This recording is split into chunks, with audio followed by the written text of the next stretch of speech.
What's up, everybody? I'm John Hoover. Welcome to my YouTube channel. Listen, I know hair's getting long, beard's getting long, but you know what? Prepare yourself, because I've decided I'm going to hang on as long as I can. I'm going to wait it out, and when we get the all clear, yeah, that's when I'll go get a professional haircut. At least as professional as I can get, anyway. Hey, unless you guys like this, and then maybe I'll keep it.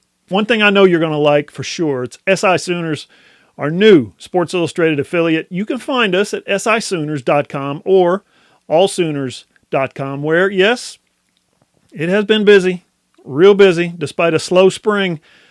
Listen, first, if you want more videos like this, please consider subscribing to this channel or hit that notifications bell so you will be the first to know when I post a new video. These are big.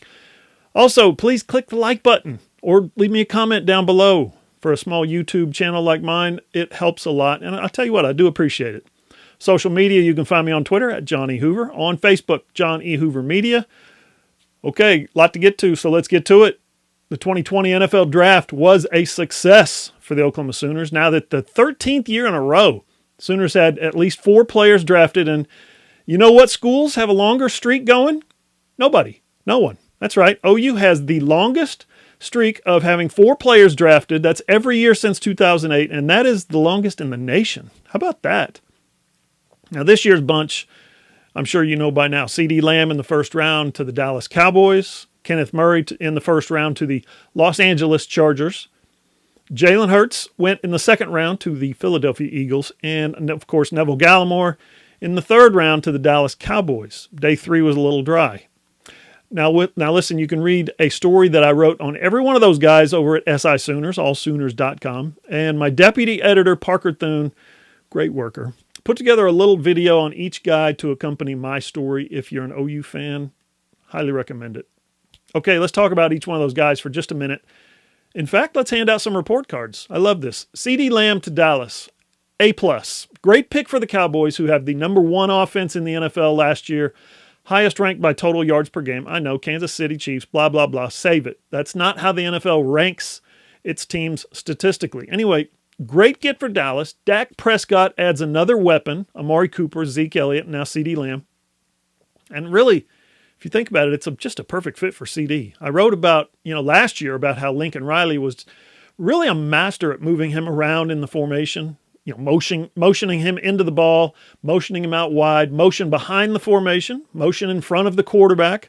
Sometimes they'd hand it to him. Sometimes they'd throw it to him. Sometimes he was just kind of window dressing, and, a player that good running around before the snap is a perfect decoy to get other people open. I think that's what happened for Oklahoma a lot last year. I see new Dallas coach Mike McCarthy using CD a lot like that. Out wide, inside, in the slot, moving him kind of all over the field. And you know what? With Amari Cooper on one side, you've got to think CD is going to get a lot of man coverage. And he's going to beat a lot of man coverage, which Dak Prescott is going to love. And then, of course, Ezekiel Elliott leads the NFL in rushing yards the last 4 years, behind arguably the NFL's best offensive line. I'm going to predict something here. It doesn't really sound all that outlandish. Gerald McCoy is going to get his first career playoff game this year. More about Gerald McCoy in just a bit. Okay, let's talk about OU's other first-round pick. It's Kenneth Murray. I thought Peter King hit it out of the park when he said Murray is the best overall linebacker in the draft, called him a sideline-to-sideline monster, and said he's probably a future Walter Payton NFL Man of the Year award winner. I couldn't have put it any better for sure.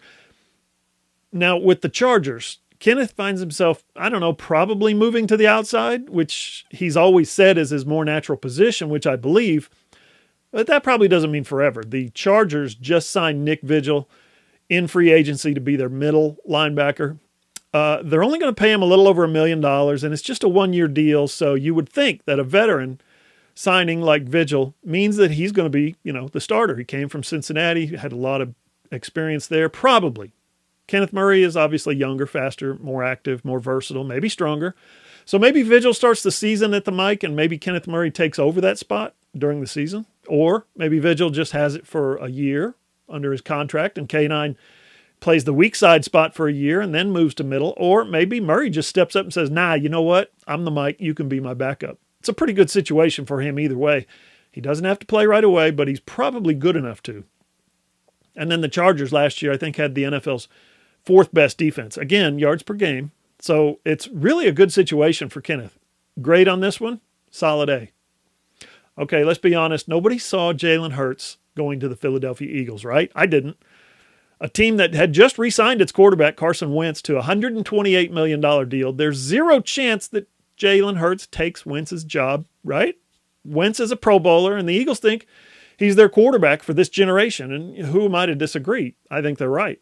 But the Eagles are also smart enough to know that Wentz has been a little injury prone, and that if you're going to make a run in the playoffs, you're probably going to need a solid backup if you're going to have a good season anyway. I mean, I think it was just a couple years ago, some team lost its starting quarterback and they had to go to their backup, and they ended up getting hot in the playoffs, and they ended up going all the way to the Super Bowl and winning the Super Bowl. Who was that? Oh yeah, it was the Philadelphia Eagles. So Doug Peterson, he's a smart guy, the Philadelphia coach.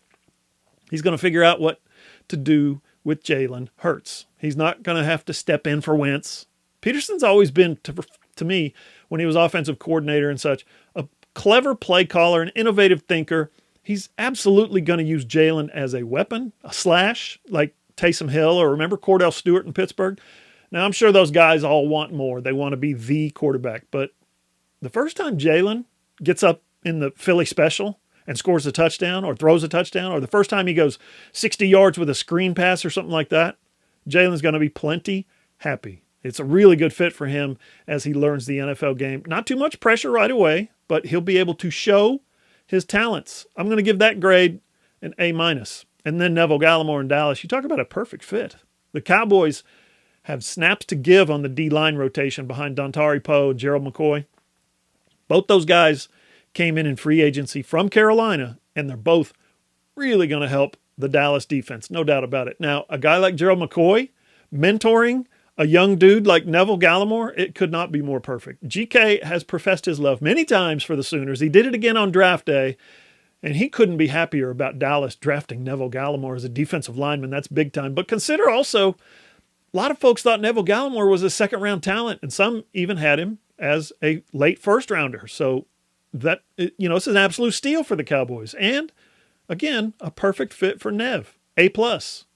I got to say that I was surprised that Parnell Motley was not drafted at all. He didn't wait around long as he signed a free agent deal with Tampa Bay, but I don't care. I was absolutely shocked when he went undrafted, and here's why.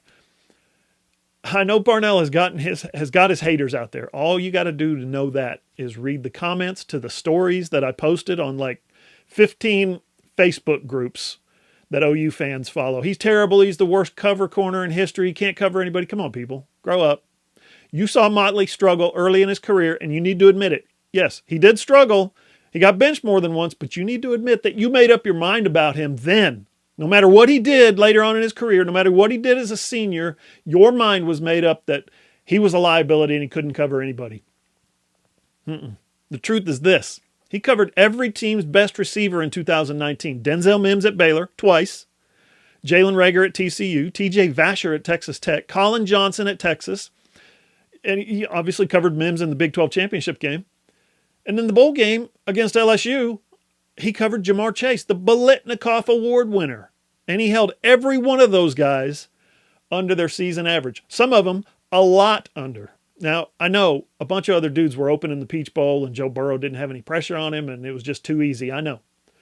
But I'm telling you, Parnell Motley did his job. He did it that night and he did it every game in 2019. He's going to stick with the Bucs. First of all, the Bucs stink. But Motley, I think, grew as a football player during his OU career in ways that a lot of you guys just refuse to see. You'll see. Again, we had a story and a video on every one of those guys at sisooners.com, so check it out.